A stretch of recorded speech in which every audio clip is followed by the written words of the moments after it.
भारत के साथ एक ऐसी डील करने जा रहा है जिसे मदर ऑफ ऑल डील्स कहा जा रहा है।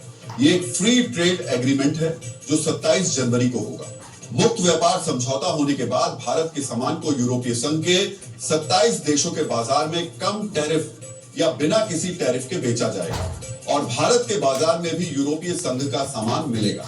मदर ऑफ ऑल डील्स से अमेरिका को कितना बड़ा झटका लगने वाला है ये हम आपको बताएंगे, लेकिन उससे पहले सुनिए कि यूरोपीय संघ इस डील को लेकर कितना उत्साहित है। And right after दावोस के तुरंत बाद अगले हफ्ते में भारत जाऊंगी। अभी कुछ काम बाकी है, लेकिन हम एक ऐतिहासिक व्यापार समझौते के बिल्कुल करीब हैं। वास्तव में कुछ लोग इसे मदर ऑफ ऑल डील्स कह रहे हैं। सबसे अहम बात यह कि दुनिया के सबसे तेजी से बढ़ते और सबसे गतिशील महाद्वीपों में से एक के साथ यूरोप को फर्स्ट मूवर एडवांटेज मिलेगा। मित्रों, यूरोपीय संघ की president Ursula von der Leyen और काउंसिल प्रेसिडेंट एंटोनियो कोस्टा 25 जनवरी को भारत आ रहे हैं। वो गणतंत्र दिवस समारोह में मुख्य अतिथि भी होंगे। उसके बाद इस सौदे पर मोहर लगेगी। मित्रों, यूरोपीय संघ की अध्यक्ष इसलिए उत्साहित हैं क्योंकि ये दुनिया का सबसे बड़ा ट्रेड पैक्ट होगा जो दुनिया की आबादी की 1/4 यानी 2 अरब लोगों को प्रभावित करेगा। ये ग्लोबल जीडीपी का लगभग 25% कवर करेगा।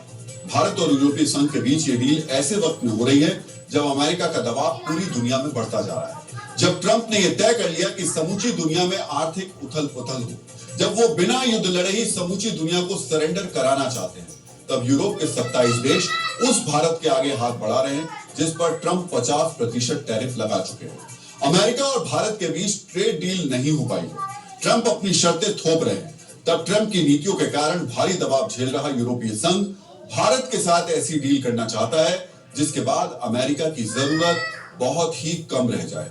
इस मदर ऑफ ऑल डील्स में textiles, leather, pharmaceuticals, automobiles, electronics, engineering goods, marine products जैसे सामानों पर टैरिफ शून्य हो जाएगा।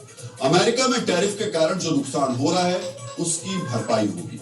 यूएस टैरिफ्स और ग्रीनलैंड विवाद के बीच यूरोपीय संघ को भी नया मार्केट मिलेगा। इस मदर ऑफ ऑल डील्स के बाद भारत और यूरोपीय संघ के बीच करीब 25 से 33 लाख करोड़ रुपए तक का कारोबार हो सकता है। भारत और यूरोपीय संघ को फायदे के बीच सीधा नुकसान अमेरिका को होगा। भारत की अमेरिका पर निर्भरता 10 से 15% तक कम हो सकती है। अमेरिका जो सामान भेजता है उनमें से 8 से 12 लाख करोड़ रुपए का सामान यूरोपीय संघ के देशों में बेचा जा सकता है। इन आंकड़ों से स्पष्ट है कि भारत और यूरोपीय संघ के बीच जो मदर ऑफ ऑल डील्स हो रही है ये ट्रंप की टैरिफ वेपन के खिलाफ एक एयर डिफेंस सिस्टम की तरह काम करेगी। हमारे देश में एक बहुत पुरानी और प्रचलित कहावत है, जो दूसरों के लिए गड्ढा खोदता है वो खुद उसी में गिरता है। ट्रंप के साथ यही हो रहा है। वो दूसरे देशों को, वहां के नेताओं को धमका रहे हैं, लेकिन अमेरिका के अंदर ही ट्रंप का राष्ट्रीय स्तर पर विरोध हो रहा है। ट्रंप के खिलाफ बगावत जैसी स्थिति है। पिछले 1 साल में अमेरिकियों को यह एहसास हो चुका है कि ट्रंप की नीति अमेरिका के लिए घातक है। यही कारण है कि Washington DC, New York, Los Angeles और अटलांटा में भी लोग ट्रंप के खिलाफ सड़क पर फ्री अमेरिका वॉकआउट नाम से प्रदर्शन कर रहे हैं। 1000 से ज्यादा शहरों में ट्रंप के खिलाफ लोग सड़कों पर उतर गए। रेखांकित करने वाली बात यह है कि इसमें बड़ी संख्या में नौजवान शामिल हैं।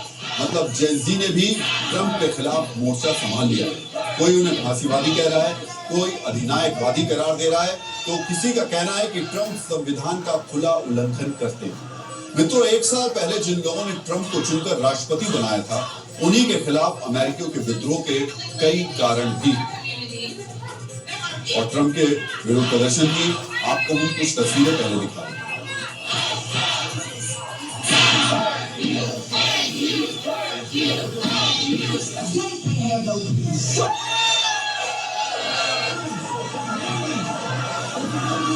ट्रंप ने इमिग्रेशन नीति बनाकर जिस तरह लोगों के साथ बर्बरता की वो तानाशाह जैसा ही। ट्रंप ने ट्रांसजेंडर के अधिकारों को सीमित कर दिया। उन्होंने जिस तरह वॉशिंगटन डीसी और लॉस एंजल्स में नेशनल गार्ड्स को उतारा, उससे लोगों को लग रहा है कि वो तानाशाही कर रहे हैं। ट्रंप ने आम लोगों पर जिस तरह निगरानी बढ़ाई है, उसके बाद लोगों का कहना है कि ट्रंप शासन लोकतंत्र और अभिव्यक्ति की स्वतंत्रता और मानवाधिकार पर हमला कर रहे हैं। इतना ही नहीं, न्यायपालिका पर भी दबाव बनाया जा रहा है। आंतरिक तानाशाही के साथ साथ ट्रंप अपनी जिद पूरी करने के लिए जिस तरह अंतर्राष्ट्रीय स्तर पर दादागिरी कर रहे हैं और उस दादागिरी का नतीजा जो यूरोप से आ रहा है उसको लेकर भी आम अमेरिकी चिंतित है। उन्हें लग रहा है कि ट्रंप को चुनकर गलती कर दी। अमेरिकियों को भी लगने लगा है कि ट्रंप के कारण वैश्विक शक्ति का केंद्र अमेरिका अब पतन की ओर जा रहा है।